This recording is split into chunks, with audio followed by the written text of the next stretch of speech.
नमस्कार, बहुत बहुत स्वागत है आपका। आप देखना शुरू कर चुके हैं राष्ट्रपथ। आपके साथ मैं हूं अर्चना सिंह।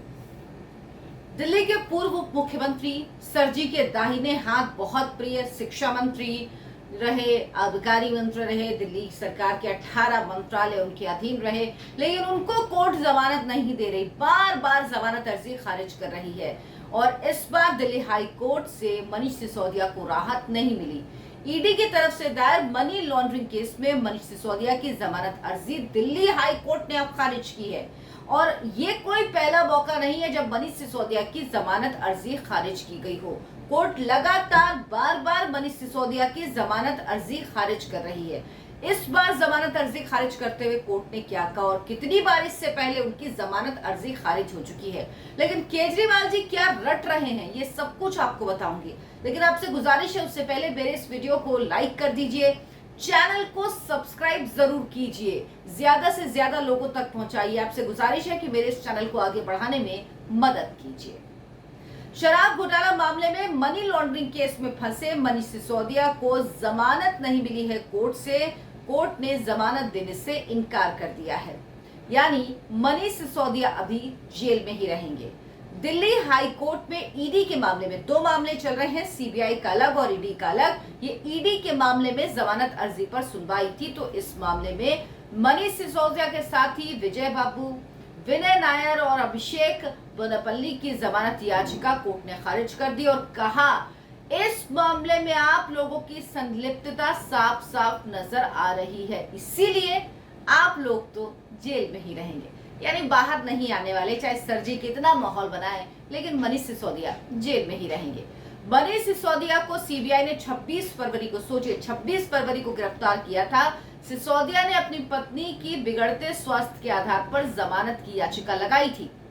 अभी तक 16 बार दिल्ली की राउज एवेन्यू कोर्ट मनीष सिसोदिया की जमानत अर्जी को खारिज कर चुकी है, लेकिन इस बार इस पर सुनवाई दिल्ली हाई कोर्ट में थी।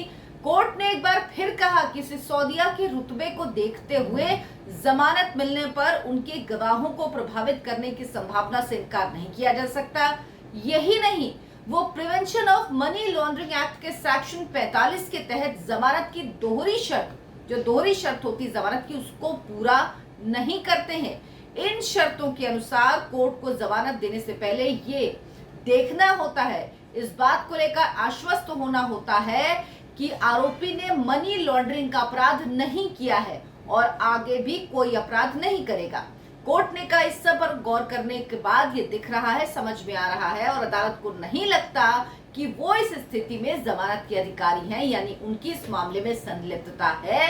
100 करोड़ का घोटाला किया गया, जिसका उपयोग गोवा चुनाव में भी किया गया, जिसके तार भी मिले हैं। ये कोर्ट ने नहीं कहा, ये मैं कह रही हूँ। कोर्ट ने कहा गैर कानूनी और आपराधिक गतिविधियों को अंजाम देने के लिए जानबूझकर आबकारी नीति में बदलाव किया गया। अब कोर्ट सिसोदिया को जमानत नहीं दे रहा है, लेकिन अरविंद केजरीवाल कहते हैं कि नरेंद्र मोदी ने सिसोदिया को जेल भेजा क्योंकि वो शिक्षा में इतना क्रांतिकारी काम कर रहे थे, ऐसा काम कर रहे थे जो पूरे देश में कहीं नहीं हुआ, और इसीलिए परेशान होकर नरेंद्र मोदी ने जेल भेज दिया। वो ये नहीं बताते कि ये शिक्षा मामले से जुड़ा नहीं, और सबसे बड़ी बात, कोई क्रांतिकारी काम नहीं किया है। दिल्ली में मनीष सिसोदिया शिक्षा मंत्री रहे, एक स्कूल नहीं बना, और जो काम हुए इनमें घोटाला हुआ, क्लासरूम घोटाला हुआ। अभी देखिए कौन कौन से घोटाले खुलेंगे, तो फर्जी का माहौल बनाते हैं ये लोग। स्थिति बड़ी खराब है दिल्ली में स्कूलों की, ये बात तय है।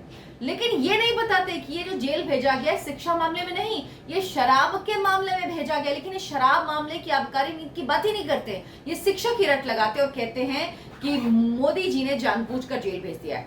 तो अरविंद केजरीवाल जी, माना मोदी जी ने जेल भेज दिया, माना वो महान मनीष सिसोदिया जिनको आप नोबेल प्राइज देना चाहते हैं, उन्होंने ऐसा बढ़िया काम किया है, उन्हें राजनीतिक द्वेष के चलते या बहुत परेशानी थी मोदी जी को, क्योंकि उनके पास कोई और काम तो है नहीं, और मनीष सिसोदिया तो इतने बड़े हो गए हैं, इतना कद हो गया है कि अब मोदी जी सबको छोड़ के इस देश में केवल एक मनीष सिसोदिया उनको बचे, जिनको उनको बदला लेना है, अंदर करना है, तो वही कर रहे थे। चलिए सब मान लिया, लेकिन कोर्ट क्यों जमानत नहीं दे रहा है, ये बात आप क्यों नहीं बता पा रहे हैं? अरविंद केजरीवाल आजकल राजस्थान, मध्य प्रदेश, हर जगह चुनाव प्रचार कर रहे हैं। तो मध्य प्रदेश के ग्वालियर में उन्होंने फिर से एक बार वही रट लगा दी कि नरेंद्र मोदी ने, बीजेपी ने जानबूझकर फंसा दिया, जानबूझकर जेल भेज दिया। वो नहीं चाहती कि दिल्ली में अच्छा काम हो। भाई अगर ये सब कुछ है तो कोर्ट क्यों जमानत नहीं दे रही है मनीष सिसोदिया को? 16 बार राउज एवेन्यू कोर्ट ने इनकार कर दिया, दिल्ली हाई कोर्ट ने इनकार कर दिया। साफ साफ कोर्ट कह रही कि इस मामले में आप शामिल हैं। नजर आ रहा है जो आबकारी नीति है उसमें बदलाव किया गया, क्यों? फायदा पहुंचाने के लिए किया गया।